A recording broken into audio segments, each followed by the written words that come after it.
No ano 3317 a.C., em um mundo que ainda respirava as memórias do Éden, nasceu um menino. O nome dele era Matusalém. Ele não era filho de um rei, nem de um conquistador, mas de um homem que se tornou uma lenda por um motivo diferente. Enoque, aquele que andou tão perto de Deus, que um dia simplesmente não foi mais encontrado, levado para além do véu da mortalidade. Matusalém cresceu ouvindo sussurros que o resto do mundo tentava esquecer. Histórias sobre anjos que desceram dos céus, não com mensagens de paz, mas com segredos proibidos. Tecnologias e conhecimentos que corromperam a humanidade. Histórias sobre um julgamento inevitável, uma purificação que viria pela água. Enoque não contava isso como um profeta distante,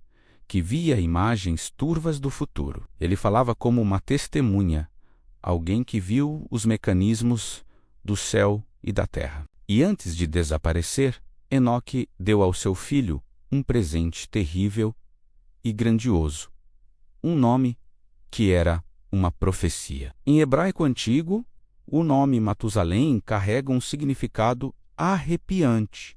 Quando ele morrer, isso virá. Uma sentença suspensa, um cronômetro vivo. Mas o que viria exatamente? Ninguém queria pensar muito sobre isso. Era mais fácil ignorar o aviso e seguir com a vida. E a vida de Matusalém seguiu. Os anos viraram décadas. E as décadas, séculos. Ele viu reinos surgirem e caírem. Viu cidades serem construídas e virarem ruínas. Gerações inteiras nasceram, viveram, envelheceram e morreram. Enquanto Matusalém continuava. Aos 200 anos, as pessoas já o olhavam de forma estranha. Aos 400, ele era uma lenda viva, uma relíquia de um tempo esquecido. Aos 700, ele era considerado uma anomalia, algo que desafiava as próprias leis da natureza. Alguns o viam como abençoado, um favorito dos céus. Outros sussurravam que ele era amaldiçoado, forçado a vagar por um mundo que não era mais o seu. Mas ninguém podia ignorá-lo. Sua mera existência era um fato desconcertante. Por que ele não morria? O que o mantinha preso a este mundo? Enquanto o mundo se maravilhava ou temia o homem que não morria, poucos percebiam a verdade assustadora escondida à vista de todos. A profecia em seu nome. Enquanto Matusalém vivia, o julgamento não chegava. E nesse tempo de espera, o mundo apodrecia por dentro. A violência explodia em cada esquina. A corrupção se infiltrava em todas as camadas da sociedade. A terra, cansada de tanto sangue e maldade, gemia.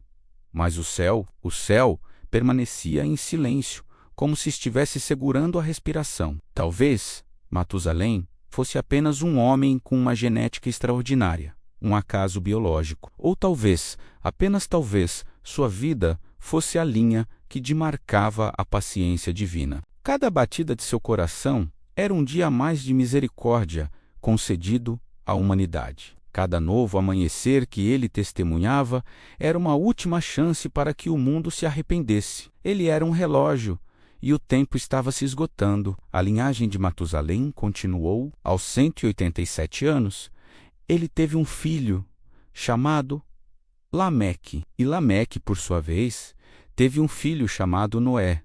Matusalém era avô de Noé. Ele viu seu neto nascer.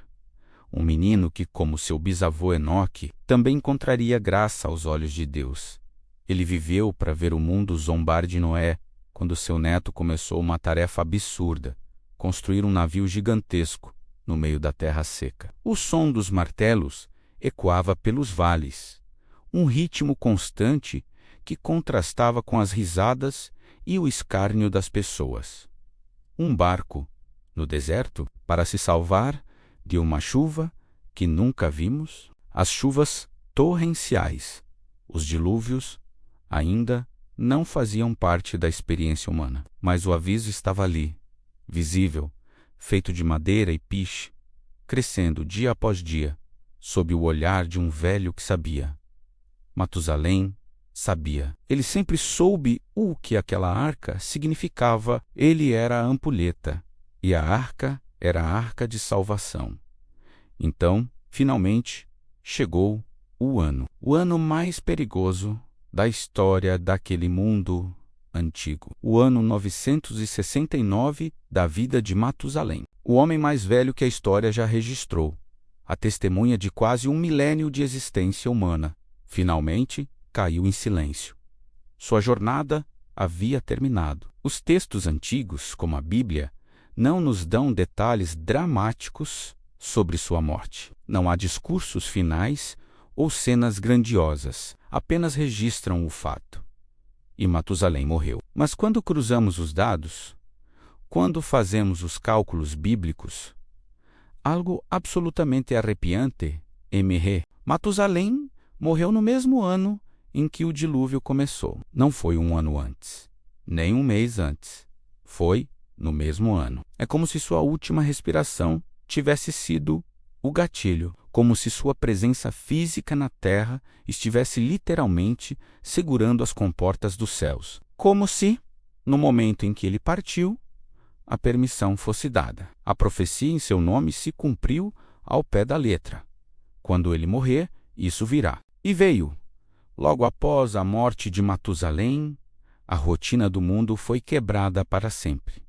O céu, antes claro, escureceu. As nuvens, antes fontes de sombra e brisa, se abriram, e a chuva caiu, não como uma tempestade de verão, mas como se os próprios oceanos do céu estivessem despencando sobre a terra. As fontes do grande abismo se romperam por baixo, e as janelas do céu se abriram por cima. A porta da arca se fechou, selando o destino do mundo antigo. As águas subiram implacavelmente, cobrindo as colinas, depois as montanhas. E tudo o que Matusalém viu e conheceu por quase 1000 anos, menos as cidades, as culturas, as pessoas, a violência, a beleza, a corrupção, tudo desapareceu sob as águas purificadoras. O relógio finalmente parou, e o tempo da misericórdia acabou. Qual é, então, o legado de Matusalém? Ele não construiu a arca. Ele não enfrentou gigantes, como seus descendentes fariam. Ele não liderou exércitos, nem fundou nações. Sua vida parece passiva, quase uma nota de rodapé histórica, famosa apenas por sua duração, mas talvez seu papel tenha sido um dos mais importantes de todos. Ele comprou tempo para a humanidade. Tempo para que Noé construísse a arca. Tempo para que qualquer um que quisesse pudesse ouvir o aviso. Sua longa vida não foi apenas um fato curioso. Foi um ato de misericórdia disfarçado de tempo. Foi um aviso silencioso, mas constante. E no final foi um lembrete poderoso de que a justiça divina pode parecer lenta, pode parecer distante, mas ela sempre chega. O tempo da paciência tem um limite. Hoje, o nome de Matusalém ainda ecoa, milhares de anos depois. Mas não deveríamos ouvi-lo apenas como uma curiosidade do tipo: quem foi o homem mais velho do mundo? Deveríamos ouvi-lo como um aviso, porque às vezes o que interpretamos como demora, como silêncio ou inação, é na verdade paciência.